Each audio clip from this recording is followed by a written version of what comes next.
Je vais vous présenter dans cette vidéo comment réaliser des arbres originaux ou des pierres, des fausses pierres, à partir des pochoirs et d'une pâte à structure. Donc, vous pouvez voir, on arrive à avoir des résultats vraiment originaux, des rendus très structurés. Ici, là, avec un effet complètement différent. Mais vraiment, on arrive à avoir un très joli relief. Au travail. Je suis partie d'une base de stucco que j'ai mélangée pour lui donner une couleur un peu ocre, avec quelques gouttes de glimmer mist et un peu de distress. Donc vous pouvez voir, je pose comme ça, hop. Et après je vais mélanger pour faire pénétrer dans ma pâte. Et vous voyez, il faut que ça reste quand même une pâte bien épaisse. Et à partir de là, je me mets sur mon pochoir en place, là où j'ai envie, et je commence à appliquer cette pâte qui est très épaisse.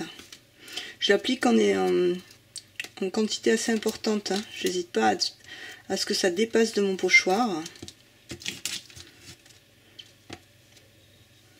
On va faire une surépaisseur, je reviendrai après la travailler un peu plus. Ce qui est important, c'est de revenir plusieurs fois et de donner un effet pas très régulier à votre tronc. Si c'est trop propre, si c'est trop régulier, vous n'aurez pas un effet intéressant. Tandis que là, vous voyez, je reviens plusieurs fois. J'ai une petite spatule crantée. J'aimerais bien qu'il fasse la mise au point. Bon, elle est un petit peu remplie, donc on la voit plus. Voilà, vous verrez mieux comme ça. Par contre, si vous n'avez pas de spatule crantée, vous inquiétez pas, vous mettez en place avec une carte de crédit ou quelque chose. Et ensuite, vous pouvez revenir travailler pour faire des sortes de nervures avec un cure-dent, par exemple. Dans les endroits qui sont vraiment trop fins, n'hésitez pas à venir placer la pâte directement avec votre doigt. Bon, je sais, c'est pas très propre. Moi, j'aime pas faire de la patouille, mais voilà, si on s'y met, il faut s'y mettre complètement. Donc, n'hésitez pas, c'est beaucoup plus pratique pour vraiment les petits endroits très fins, entre les feuilles, un peu partout. Voilà. Comme d'habitude, vous n'hésitez pas à en mettre une bonne partie. Par contre, ce que je fais, c'est que je me débrouille pour essuyer et je soulève rapidement mon pochoir pour être sûr que ça se met pas à sécher aux endroits où j'ai fini, et qu'après quand je décroche mon pochoir à la fin, j'ai des morceaux qui se cassent et qui partent avec le pochoir. Comme je vous l'expliquais, vous pouvez aussi également utiliser un cure-dent si vous préférez. Donc l'important, c'est d'être le plus couché possible pour ne pas arracher la pâte, et vous faites des sortes de nervures comme ça de façon très irrégulière. Vous voyez, parfois des petits morceaux peuvent se soulever, mais ça n'a vraiment aucune importance. Vous pouvez les laisser, ça donnera de l'irrégularité au tronc, comme c'est le cas dans la vraie vie. Voilà, hop, hop, hop, un petit peu partout. Ce qu'il faut, hop, bêtise, mais tout va bien. Ce qu'il faut, c'est que le tronc soit irrégulier. Voilà, on soulève maintenant. Et voilà, on a un arbre. J'enlève ça. Voilà, avec un aspect rugueux, irrégulier. Qu'on va travailler ensuite. Donc là, on va laisser sécher. Maintenant, on va chercher à donner du relief à l'arbre. Donc on va travailler avec les néocolores. Donc, ce sont des pastels aquarellables. J'ai pris couleur ocre, brun et terre d'ombre. Mais bon, vous pouvez prendre ce que vous voulez. Donc moi, je prends la plus foncée d'abord. Donc comment ça se travaille? Un peu d'eau, un pinceau fin. Et on vient chercher un peu de couleur sur le pinceau. Et ensuite, ce que je fais, c'est que je vais la mettre de préférence, hop, il y en avait un petit peu trop, dans les rainures. Donc, tant que c'est pas sec, c'est pas grave. S'il y en a un peu trop, vous voyez, vous prenez de l'eau, vous revenez. Ça vous permet de la transporter de part en part. Il ne faut pas tremper non plus énormément, mais c'est vrai que si vous prenez de l'eau, vous pouvez tranquillement faire rentrer votre couleur plus profondément dans les creux. C'est ça qui va donner un peu de profondeur. Vous voyez, je fais juste ressortir tous les petits défauts que j'ai créés tout à l'heure avec mon cure-dent. Et avec ma petite brosse, ma petite spatule, pardon. Hop. Quand je mets trop de produit, j'efface un peu, vous voyez, quand je mets trop de couleur. S'il y a un endroit où j'en ai vraiment trop mis, j'essuie bien mon pinceau. Je reviens avec pinceau un petit peu humide et j'estompe. Et voilà, petit à petit, on travaille la décoration. Donc là, je vais vous montrer juste cette partie. Avec cette couleur là, voilà, je me sers vraiment de cette couleur pour atténuer, pour accentuer les trous. Ensuite je vais prendre le marron un peu plus roux par endroit comme ça, en petite touche, juste pour donner un peu d'irrégularité.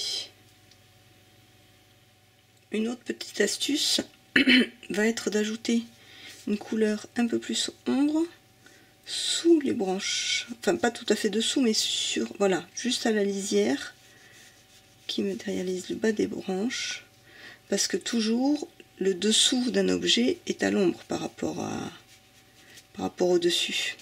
Donc vous allez ainsi créer un effet d'ombre qui va donner encore plus de réalisme à votre réalisation.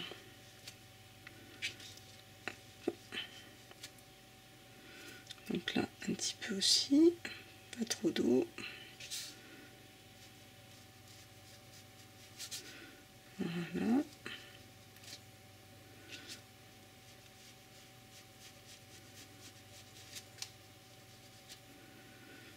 Un petit peu bien sûr, pardon, sur le dessous. Voilà. Et le tour est joli. Un arbre assez original, avec pas mal de couleurs. Quand la couleur de l'arbre vous convient, il reste une dernière petite touche à faire. Il faut qu'il soit bien sec. Et à partir de là, avec un petit bout de papier de verre, vous allez pouvoir venir gratter par endroits sur le dessus, ce qui va faire réapparaître la couleur de votre enduit. Et ainsi atténuer un petit peu votre coloration et faire encore un petit peu de relief.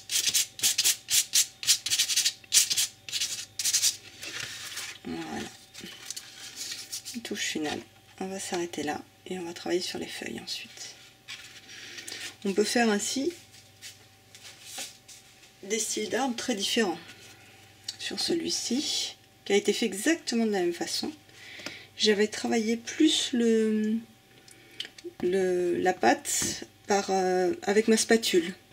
Donc il y avait beaucoup plus d'irrégularité, comme vous pouvez voir. Ensuite, j'ai travaillé en aplat de couleurs, donc le marron, le vert un peu kaki, un peu plus de jaune, et la base était plus blanche. Donc quand j'ai gratté, on a eu vraiment un relief plus marqué, qui était très différent. Voilà. Celui-là, il restait plus dans des tons jaunes pour être assorti à la page. Les petits coups de cure-dent donnent un effet plus de nervure, plutôt qu'une écorce vieillie. Voilà. Donc maintenant, je vais reprendre mon pochoir que je vais remettre en place. Je l'ai bien sûr lavé tout de suite après avoir fini de mettre en place la pâte sur le tronc de l'arbre, sinon si ça avait séché sur le pochoir, ça aurait été plus compliqué à laver. Donc je vais mettre simplement de l'encre, hein.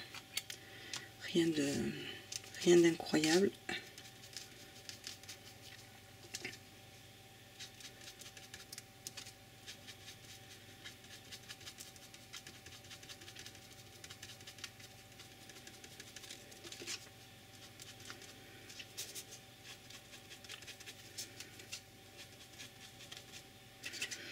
Et je ne vais pas aller travailler sur les petites lettres que j'écrirai d'une autre couleur.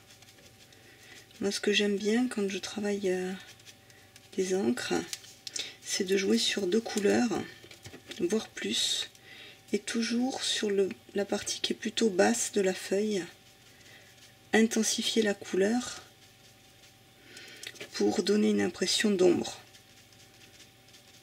Le bas des feuilles est toujours, enfin la partie qui est plus basse va être plus à l'ombre que la partie qui est tout en haut.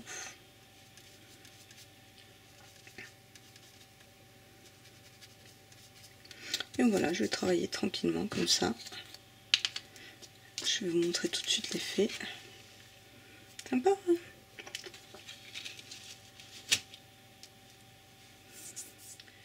J'ai eu la chance de faire un atelier le mois dernier avec Scrapucine et j'ai découvert la Distress Stain métallique. Donc moi j'en ai acheté un flacon et je vais vous montrer comment j'utilise. Donc ça se secoue. Normalement vous avez un encreur qui va vous permettre d'ancrer vos tampons, etc. Sur les pochoirs, j'ai fait des tests, vous pouvez essayer aussi, mais je vous déconseille parce que ça risque de mettre pas trop d'encre et de partir sous le pochoir, et surtout là, moi je vais l'utiliser pour les lettres, ce serait raté. Donc voilà comment je l'utilise. Tout simplement, j'en mets sur une partie de mon pochoir qui n'est pas utilisée. J'en dépose. Je me sers d'un petit cut and dry. J'attrape la quantité qu'il me faut et je le dépose. Il n'y a rien de plus simple.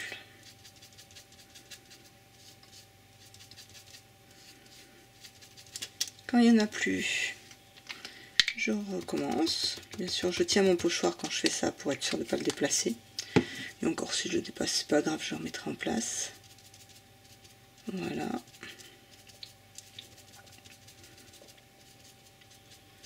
Je tiens bien mon pochoir et je vais regarder l'effet. Nickel. Pour réaliser les losanges, je vais partir également d'une pâte à structure. Donc moi je pars toujours du stucco, mais vous pouvez utiliser n'importe quelle pâte assez épaisse. Et donc je l'ai mélangée. J'ai voulu lui donner une couleur pour pas qu'elle soit blanche au départ. Donc je la mélange comme ça, vous voyez, avec des néocolores. J'ai essayé, hein, pourquoi pas. Donc je suis sur un plastique, un papier plastifié. Ça peut être du papier qui sert à coller les étiquettes ou n'importe quoi. J'écris pour déposer du néocolore sur le papier. Et ensuite, je viens avec ma pâte et je mélange pour ajouter de la couleur. Hop. Je dépose. Je touille.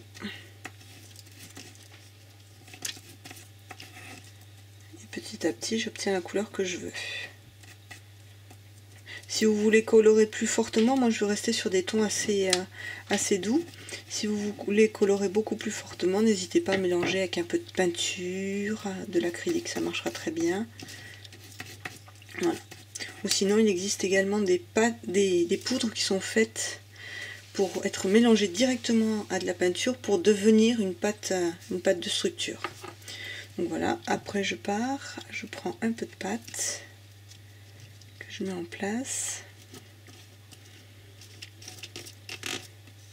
Donc comme j'ai fait plusieurs couleurs pour faire un peu inégal, ce que je vais faire c'est que je vais partir. Hop, je vais prendre une deuxième, un petit peu de l'autre pâte qui est d'une autre couleur. Hop, et je mets en place. Et pour donner un peu de relief, avec mon cure-dent, je vais venir tout de suite faire des irrégularités. Je réappuie un petit peu pour que ça reste quand même. J'appuie un peu d'abord et après je soulève de façon irrégulière. Faire un effet.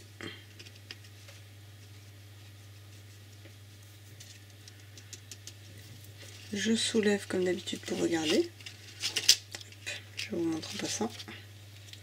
Ouais, c'est vraiment pas mal.